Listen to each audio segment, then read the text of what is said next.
So you guys get a different background today because my cat Oliver has decided to take a nap where I usually record and I didn't want to disturb him, so what are you gonna do? So anyway, I am back with another author tip video, and today I'm going to be discussing reader magnets. What are they used for? What are they? Why do you need one? Do you need one? But before we begin, I'm gonna ask you to give this video a thumbs up and subscribe to my channel for more useful author tips to making your author journey a marketing success. My name is Killian Wolf with Grimhouse Publishing. Okay, so a reader magnet, also called a lead magnet, is something that you create with the intent that it is for free. Many times authors will write a novelette about a side character in your standalones or series that you think your readers would want to know more about. Whatever you decide to do, however long you decide to write this, it needs to be a complete story. I gotta show you this. Like, look how cute he is. He's like there peacefully sleeping. Anyways, so if you do decide to go on the route of writing a novelette is usually around 7,500 to 20,000 words. Some authors will write less, so less than 7,500, that is a short story, and that's okay. As long as it's a complete story, you're fine. A lot of people feel, though, that less than 7,500 words is not enough to really show your world building and really get into depth of that character. Depending on your genre, it could be also not enough to get into their emotions or their feelings, but that's all relative. It really depends on how you write and what your genre is most of the time.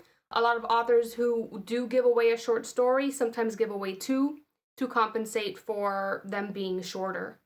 Now, what I like about this route, about giving away a novelette, is that after you have this finished product, you can go ahead and upload it to Kobo and Apple and Nook, etc., for free. Then you go on to Amazon and you upload it for 99 cents because Amazon will not let you lower the price more than that.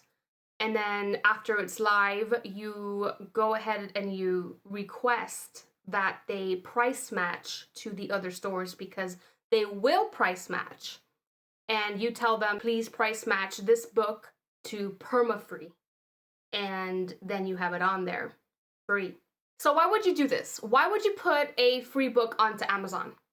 Okay, so what you want to do, particularly in this case with a reader magnet, with a free short book, a novelette, is you'd want to link the first book in your series, and this is really helpful when you have that book on pre-order. You can have it just launched, okay? So you have a link to that book in the back of your reader magnet. So when they find it on Amazon or however they find it, after they finish reading the novelette, now they have the option to buy that first book in your series or standalones. Okay, so now you're using your reader magnet for two things. You're using it to get people to join your mailing list, which is very important, okay, because you want to collect a readership who will go on to buy all of the books that you write. So you're going to link the reader magnet in your opt-in form on your website and have it all throughout all of your social media channels. And then that way they get a sense of your writing, your voice, your tone, your characters, your world building, and then at the end, they go on to reading the rest of your series.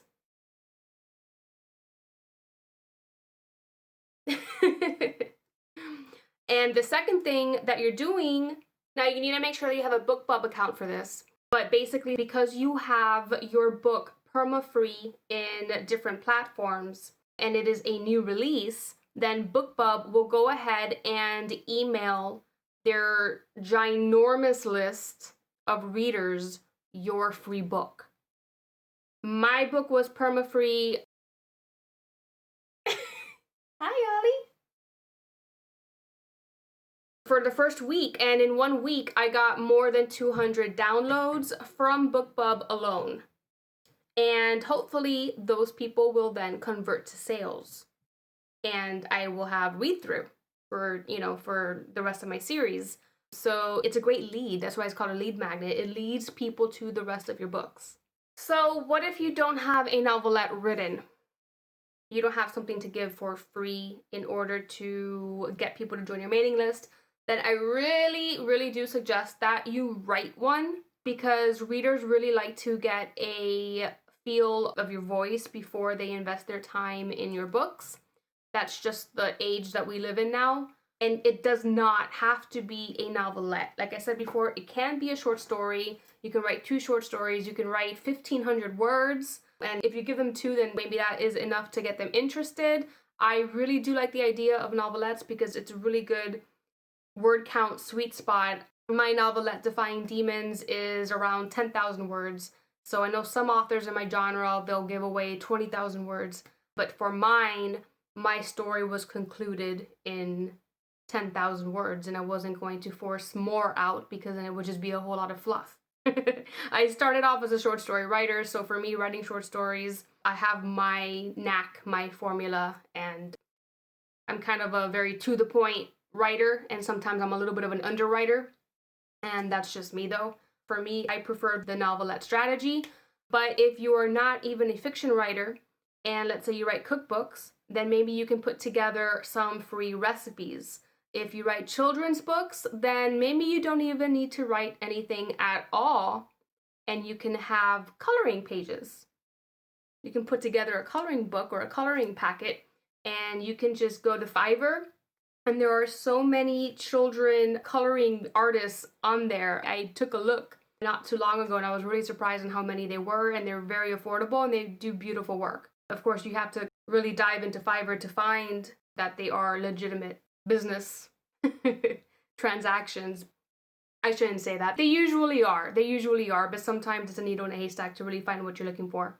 I certainly have found some really amazing artists on Fiverr for different things that I've needed in the past, and it's been great. And less times than most, it hasn't been so great. So it really depends. But anyways, yeah, you get the idea. Just check out your genre, see what other authors are doing in your genre as free reader magnets, and come up with something that you can exchange. But when you're writing fiction and you're writing a series, or even a series of standalones, for instance, then it really does help to kind of give a little bit of the backstory of the world building, or like I said before, a character that is interesting but you don't really dive into because it's not the main character. Readers love that, because even if they don't start off with your reader magnet and they read your books and then they find your reader magnet, that's amazing, and then they join your mailing list that way, and then you've got them hooked because they've already read your book, they've gone for your reader magnet, and they're like, I really love this world and I want to live in it. So where to offer them besides your website? Because sometimes readers do not find you through Google or your website. How would they just find you through your website if they don't know what to look for? Usually they find you through either an ad or through social media. So for me, I have a direct link to a landing page from Storyorigin that collects emails in exchange for my reader magnet, Defying Demons. I do this on Facebook and Twitter, and not TikTok because I can't link something on TikTok, but people can just go to your Instagram from your TikTok profile and they can get it there. So that's another video for another time when I make the TikTok author bio video, but that does come in handy. Something I was asked the other day was, what if you have 2 series out, or you're writing 2 series at the same time? Then I suggest you write 2 reader magnets. Okay, especially if it's the same genre or like genres. Yeah, write a reader magnet for each and give them both for free. Now the readers have two different stories that they can choose from. So if they like one and they love that series and they go into it and then they read the other one, now they're into both of your series and they're mega fans. That brings me to another important topic. It is important to treat your reader magnets just like you would treat any other book, okay? Think of it as an investment into your series. So your cover of your reader magnet should look good, and it should look like the rest of the books in your series. If you are writing standalones, then your cover still needs to look like it belongs on the shelf next to those other standalones, because you are creating a brand for yourself. So you want your reader magnet to still look on brand, especially if you're going to upload it to all of the other marketing platforms. You're going to put it on Amazon. Don't just put a whatever cover because the book is free, because people won't click. That said, you also want to give it a good hook and a blurb, because ultimately, like I said, you want people to want to read it. You want them to click. So as you can see, my cover matches my first book. Even though the covers are different colors, the typography is the same font and it is the same color. And the circle around the characters, you can still see that they still belong to the same series. Like I said before, I use Storyorigin, and this is what it looks like. And then people just kind of click and put in their email and get their book. I will leave a link in the description down below so that you can get an example. And if you like urban fantasy, then welcome aboard. So before I go, I'm gonna end this video with a tip. When you publish your first book in that series, or even if it's a standalone, it doesn't matter. What you want to do now with your reader magnet is put right smack in the front, say something like, "Did you know I wrote a free prequel to this book or series? Get it now by clicking on this link and joining my mailing list." The reason why you want to do that is because many times authors put the join my mailing list for news updates somewhere in the back of the book, and many times readers skip that. Joining my mailing list for news updates sometimes is not enough to intrigue a reader to join a mailing list. Many times readers just don't do mailing lists. So that's a thing too. But this way, they don't miss it. It's right in the front and you're offering them a free book. So that's a great way to get those readers who find your book through Amazon ads, Facebook ads, BookBub ads, whatever. Okay, and they join your mailing list that way, so you ensure that you have those readers. All right, guys, that's all I have for you today on reader magnets. Let me know down below in the comments if you have written a reader magnet and what you like to do for them. Do you like to write novelettes, short stories, coloring pages, even coloring pages for adults? I would love to know. Also, let me know if you have any questions, and I'm gonna end it here. To productivity, accomplishment, and revenue, my name is Killian Wolf, and I will see you in the next video.